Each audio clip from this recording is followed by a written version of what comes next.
Once upon a time, in a quiet town nestled between foggy hills and winding streets, there lived a young artist named Elias. Elias was 27 years old, with deep, thoughtful eyes and hands that could turn a blank canvas into a world full of colors, emotions, and stories. But Elias was different from other painters.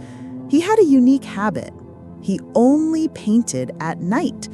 While the town slept under the soft glow of street lamps and the moonlight, Elias would sit by the window of his small attic studio, brushes in hand, and paint.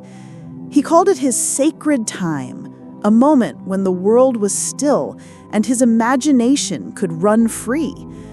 Elias had tried painting during the day, like other artists, attending workshops and visiting galleries, but he never felt the same magic.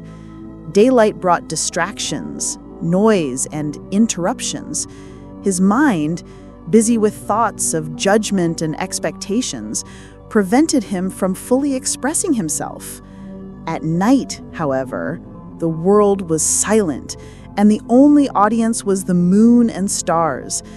Under their gentle light, Elias felt free to explore his inner world. He painted feelings he couldn't express in words: joy, sorrow, love, longing, and hope. His canvases were not just pictures, they were windows into his soul. But Elias's art was extraordinary, but he kept it private. He feared criticism and the possibility of rejection. What if people don't understand my work? He often wondered. What if they laugh at my colors or think my paintings are strange? These doubts weighed heavily on him. Yet he could not stop painting. The urge to create was stronger than his fear. Every night, as the town slept, he would take out his brushes, dip them in vibrant paints, and let his imagination flow. The blank canvases transformed into breathtaking landscapes, mysterious abstracts, and portraits that seemed to breathe with life. One evening, as Elias painted a particularly emotional scene, a stormy sea under a silver moon, he heard a soft knock on his attic door. Startled, he put down his brush. A young woman named Clara, a writer who lived in the building next door, peeked in. "I'm sorry to disturb you," she said softly, "but I saw the light from your window and wondered what you were creating." Elias hesitated. He had never shown his work to anyone. His instinct was to say no, but something in Clara's gentle curiosity made him nod. He led her inside, and as she stepped into the studio, her eyes widened in awe. The paintings on the walls told stories without words. One canvas showed a lonely figure walking through a field of glowing flowers. Another depicted a city at night, alive with light and shadow. Clara was silent for a moment, taking it all in, then said, "These are incredible. You capture emotions I've never felt so vividly. Why do you paint only at night?" Elias looked down, shyly tracing the rim of a paint jar. "I feel free at night. The world is quiet, and I can listen to myself. I can express what I cannot say in words." Clara smiled and said, "Your silence is your strength. Your night becomes your voice." Encouraged by Clara's words, Elias began to share his art more openly. He held small exhibitions at night in his studio, inviting only a few people at a time. At first, he feared judgment, but he soon realized that people were moved by his work. They didn't criticize him harshly. They felt the emotions he poured into every brushstroke.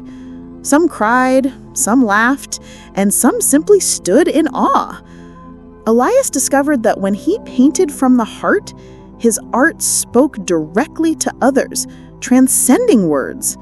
One night, Elias decided to embark on a special project, a series of paintings inspired by dreams. He stayed awake from dusk until dawn, painting one canvas after another. Each piece captured a different dream. A forest glowing with mysterious lights, a river flowing into the stars, a city floating above clouds. He titled the series Whispers of the Night. When Clara visited, she was amazed. "This is beyond beautiful," she whispered.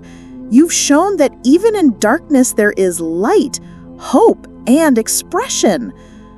Elias realized then that his nights, once filled with solitude and fear, had transformed into something meaningful, a bridge between his inner world and the hearts of others.